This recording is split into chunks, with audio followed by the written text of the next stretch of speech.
Olá!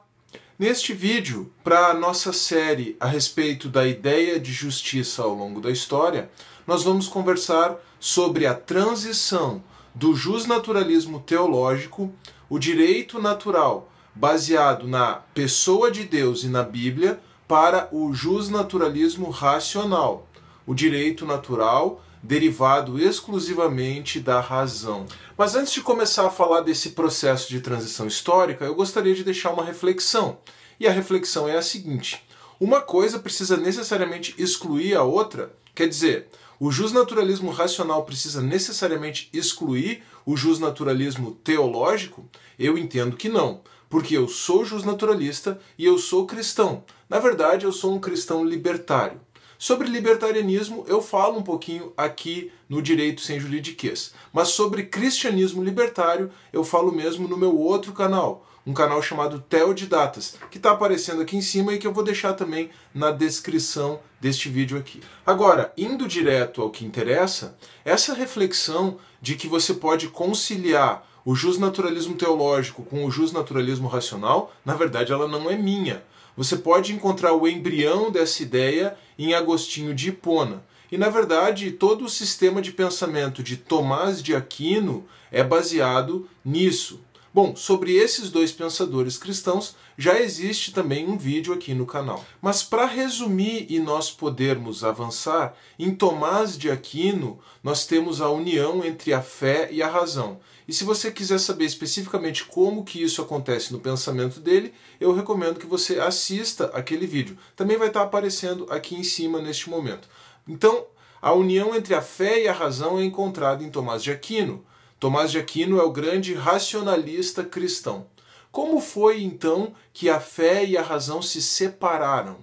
Você pode estar imaginando que a fé e a razão se separaram em razão do iluminismo e do antropocentrismo, ou, o que é uma outra forma de colocar essas coisas, em razão do ateísmo, do ateísmo consolidado como sistema de pensamento. Mas na verdade não. Muito antes do iluminismo e do antropocentrismo, a fé e a razão foram separadas em razão de movimentos percebidos dentro do próprio cristianismo e em razão do pensamento de autores cristãos. Esse vídeo, então, tem o objetivo de tentar explicar um pouco esses movimentos e tentar explicar um pouco o pensamento dessas pessoas que foram responsáveis pela separação entre a fé e a razão e pelo abandono, então, de um justnaturalismo teológico para que nós passássemos a ter exclusivamente um justnaturalismo racional. É possível, então, dizer que dentro do cristianismo, três pensadores foram os grandes responsáveis por esta separação entre a fé e a razão: Duns Scoto, Guilherme de Ockham e Hugo Grossio. Duns Scoto foi contemporâneo de Tomás de Aquino. Na verdade, quando ele nasceu, o Tomás ainda estava vivo. Mas qual foi a contribuição, qual foi o papel de Duns Scoto nesta separação entre a fé e a razão? Scoto foi um voluntarista. Isso significa que toda a sua ênfase estava na vontade de Deus. Como Deus é onipotente e soberano, as verdades a respeito da fé, que estão ligadas então à soberania de Deus, não poderiam ser compreendidas pela razão. E foi assim então que, ainda antes do fim da Idade Média, ainda antes do Iluminismo, começou a ser separada a teologia da filosofia, começou a ser separada a teologia da ética, e começou a surgir um justnaturalismo puramente racional. Mas eu preciso reforçar que as coisas não precisam necessariamente ser assim. Logo em seguida veio Guilherme de Ockham, que foi um discípulo de Duns Scoto. Para Guilherme de Ockham, todo conhecimento racional tem base na lógica. Por isso, ele pode também ser considerado um nominalista e um empirista. Nominalista porque ele entendia que não existem conceitos abstratos, conceitos universais. Ideias abstratas seriam apenas nomes. E, consequentemente, então, ele era um empirista porque ele entendia que todo conhecimento deve estar baseado na experiência. Como nominalista e empirista, este homem formulou uma teoria conhecida como navalha de Ockham. Segundo esta teoria da navalha de Ockham, a explicação para qualquer fenômeno deve ser aquela mais simples possível. E com isso, então, é dado mais um passo nessa separação entre a fé e a razão. Alguns séculos depois, agora já após a consolidação do Iluminismo, inclusive também após a Reforma Protestante, surge um holandês chamado Hugo Grotius.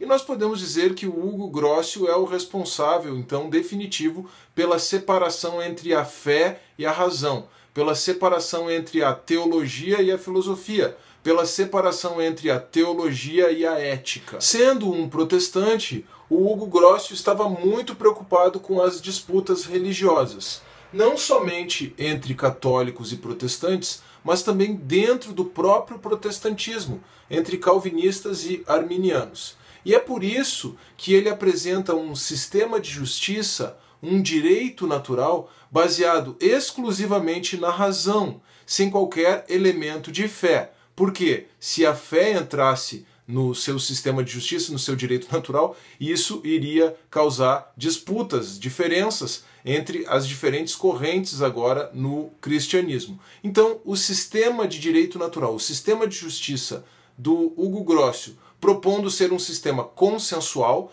é um sistema baseado exclusivamente na razão.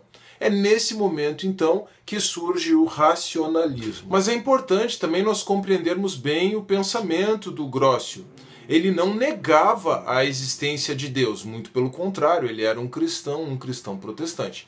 Apenas o que ele fez foi apresentar um sistema de justiça baseado exclusivamente na razão, uma ética baseada exclusivamente na razão, um direito natural baseado exclusivamente na razão. Ou seja, um direito natural que levasse em conta apenas a natureza das coisas, apenas a natureza do homem e não a ideia de Deus. Agora, aqui entre nós, né? Como o homem foi criado à imagem e semelhança de Deus, bom, deixa pra lá. Você entendeu a ideia, é isso que importa. Então eu gostaria de reforçar que o Hugo Grotius não estava negando a existência de Deus, mas apenas preocupado em apresentar um sistema de justiça que pudesse servir como um denominador comum entre católicos e protestantes e dentro do protestantismo entre calvinistas e arminianos. Um sistema de justiça consensual, um sistema de justiça baseado exclusivamente na razão. Em razão dessa sua preocupação com a paz e com a apresentação de um sistema de justiça racional,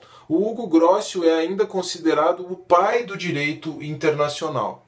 Realmente, na sua obra Sobre a Lei da Guerra e Paz, ele discorre a respeito de uma sociedade internacional baseada em regras de convivência consensuais, em regras de convivência pacífica, derivadas do consenso, derivadas da razão. Para resumir e encerrar, neste vídeo aqui nós vimos como, após Tomás de Aquino, os próprios cristãos foram responsáveis por separar a fé da razão. Ou seja, o abandono do justnaturalismo teológico não foi obra dos ateus, como se poderia imaginar, mas foi obra dos próprios cristãos. Duns Scoto com o seu voluntarismo, ou seja, com a sua ênfase exclusiva na vontade de Deus.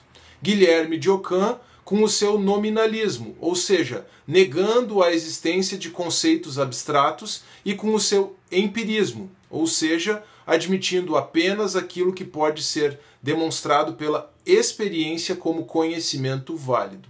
E por fim, Hugo Grotius com o seu racionalismo, com o seu sistema de justiça, com o seu direito natural, derivado exclusivamente da razão e não mais da fé. Pronto, assim é possível compreender como o justnaturalismo teológico foi sendo abandonado e foi substituído por um justnaturalismo puramente racional.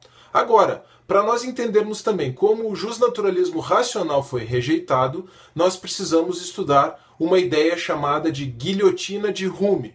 Mas nós vamos fazer isso num próximo vídeo.